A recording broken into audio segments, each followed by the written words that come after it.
สบายดีพี่น้องมื้อนี้มาพบพ่อกับช่องบาดอนชาแนลอีกแล้ว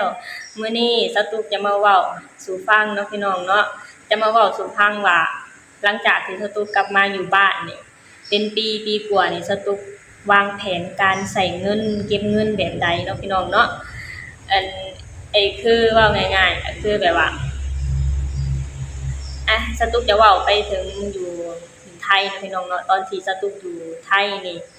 หาเงินกับ2คนเนาะพี่น้องหาเงินกับ2คนรายได้ก็สูงก็คือแบบว่าอยู่ไทยนี่ยังมีเก็บอยู่เนาะพี่น้องแต่ว่าพอกลับมาอยู่บ้านนี่บ่เหลือเก็บเลยบ่เหลือเก็บเลยเนาะพี่น้องเนาะเพราะว่าเหตุผลหนึ่งนี่ก็คือหาเงินก็หาเงินผู้เดียวเนาะพี่น้องเงินเดือนก็น้อยเงินเดือนแค่2ล้านกว่าๆมาใส่เงินเที่ยวของบ่ดอนเนาะเพิ่นขับรถก็เงินเที่ยวประมาณ3ล้านกว่าๆเนาะพี่น้องคิดใส่เงินบาทก็ประมาณ3-4 พัน4,000กว่าๆเนาะพี่น้องเนาะก็คือการวางแผนการใช้เงินของสตุกนี่ก็คือว่าเอ่อแบบว่าต้องประหยัดให้ถึงที่สุดเนาะพี่น้องเนาะเฮาจะมาแบบว่าสตุกจะแบ่งเก็บนี่แทบสิบ่มีเลยมีแค่วางแต่ละมื้อนี่คือวางแผนการใช้เงินไปวันๆคือวางแผนแค่การใช้เงินนี่สตุกจะเฮ็ดแบบใดให้มันคุ้มภายในเดือนนี้เนาะพี่น้องเนาะเพราะว่ามาอยู่บ้านนี่หาเงินผู้เดียวคือแบบว่าเบิดเงินเบิดเดือนเนาะพี่น้องเนาะพยายามอยากเก็บนะแต่มันเก็บบ่ได้เนาะพี่น้องเพราะว่ามาอยู่บ้านเฮาน่ะมันคุมเงินยากมันคุมเงินยากเนาะคือจังว่าอยู่ไทยนี่สามารถแบ่งเก็บแบ่งใช้ได้คือแบ่งให้ลูกเดือนเท่าใดก็ว่ากันไปเนาะพี่น้องเนาะแล้วก็แบ่งกินก็ประมาณ 7-8,000 ที่เหลือก็คือเก็บอย่างเดียวเนาะพี่น้องพอกินหรือบ่พอกินก็ให้มันอยู่ในเดือนละ 8,000 เนาะพี่น้องเนาะพอกินหรือบ่พอกินก็อดเอาให้มันอยู่ในแค่เดือนละ 8,000 เนาะพี่น้องบัดนี้พอกลับมาอยู่บ้านเฮาบัดนี้เหตุผลหนึ่งก็คือหาเงินผู้เดียวเหตุผลสองก็คือค่าแรงน้อยเหตุผลสามก็คือ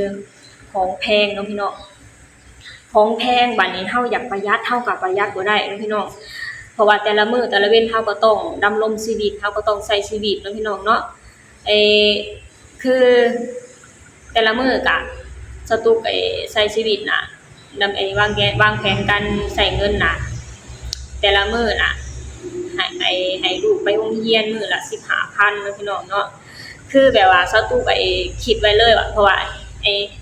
สตุกจะให้พ่อเอมมี่น่ะ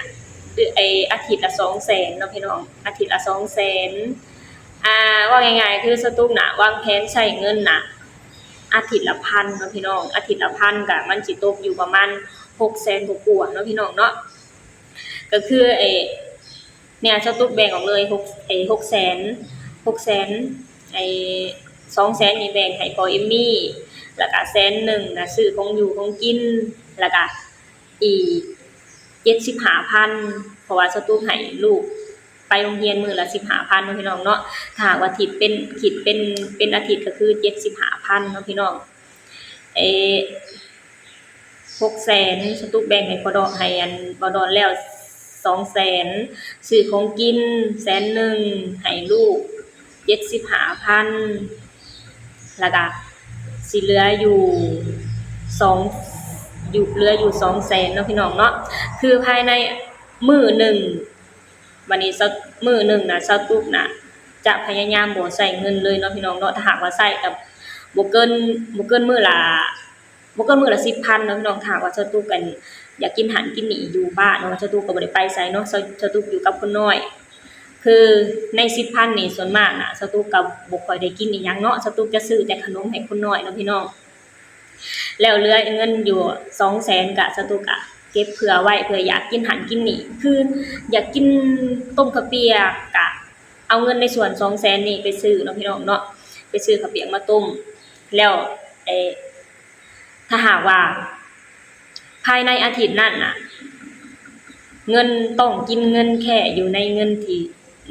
เหลือเนาะพี่น้องเนาะจะบ่เลยจะบ่ข้ามขันจะบ่ไปใช้ของเงินจะบ่ไปใช้เงินของอาทิตย์หน้าเนาะพี่น้องเนาะสตุกจะวางแผนการใช้เงินแบบนี้เนาะพี่น้อง ราะว่าการมาใช้เงินอยู่ประเทศลาวนี่ต้องประหยัดแล้วก็มีสติเนาะพี่น้องเนาะเฮาอยากกินหั้นอยากกินนี่นี่ก็เฮาอยากกินตามใจปากเฮานี่บ่ได้เนาะพี่น้องเนาะเพราะว่าของแต่ละอย่างนี่แพงสุดที่สิแพงเนาะพี่น้องคือจั่งคือใส่ของอยู่ของกินนี่สตุ้งน่ะทุกมื้อนี่น่ะไอ้หมูนี่ก็โลละแสนโลละแสนแล้วเนาะพี่น้องสตุ้งคือ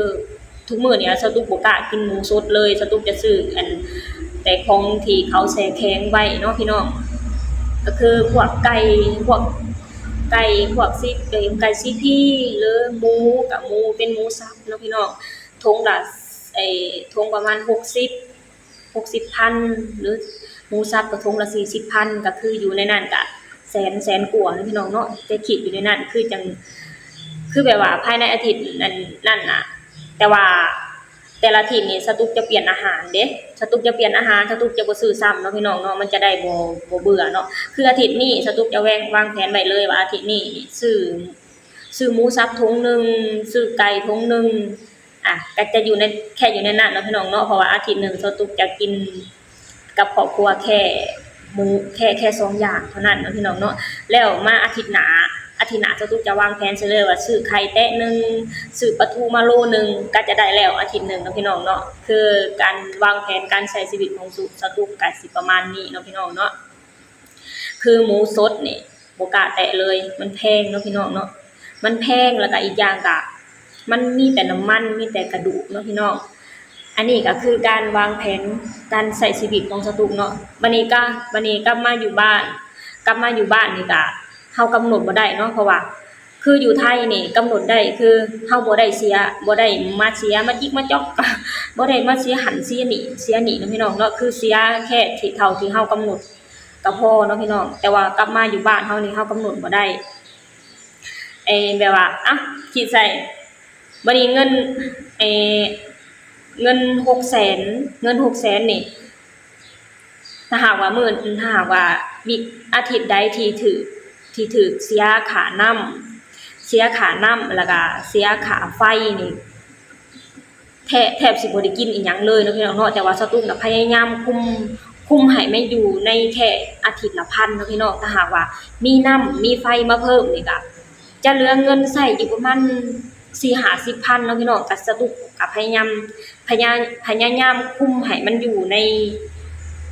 อาทิตย์นั้นก็คือพยายามใส่เงินแค่50,000ที่เหลือเนาะพี่น้องก็คือภายในอาทิตย์นั้นจะบ่ได้กินอาหารเสริมเลยจะได้กินแค่ของกินที่ซื้อมาใส่ตู้ไว้เนาะจะบ่ได้กินพวกต้มข้าวเปียกบ่พวกเฟอ